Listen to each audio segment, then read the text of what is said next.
சம்பாதிப்பது அல்லது செல்வம் என்னை தேடி வருவதற்கு இந்த உலகத்தில் மிகப்பெரிய தடை அப்படின்னா நீங்கள் எதை சொல்வீங்க? ரொம்ப அற்புதமான ஒரு கேள்வி. இந்த பிரபஞ்சத்தில் இருக்கக்கூடிய அத்தனை செல்வங்களும் நம்மளை தேடி வந்து கொண்டே இருக்குதுங்க. எப்போவுமே அது நம்மளை நோக்கி வருது. இன்னைக்கு உங்களுக்கு செல்வம் சேரலை, நீங்கள் ரொம்ப ஏழையாக இருக்கீங்க, பண கஷ்டத்தில் இருக்கிறீங்க அப்படின்னு சொன்னால் அதுக்கு நிறைய காரணங்கள் இருக்குது. ஆனால் மிகப்பெரிய ஒரு காரணம் ஒன்று இருக்குது. மிகப்பெரிய ரகசியம் உங்களுக்கு ஒன்று சொல்ல போகிறேன்.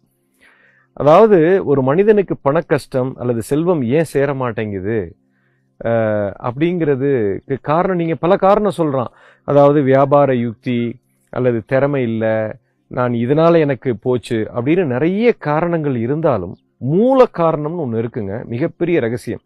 இது ஒரு குவாலிட்டி மாத்திரம் உங்களுக்குள்ள வந்துருச்சு அப்படின்னா செல்வம் உங்களை தேடி வருங்க. அதாவது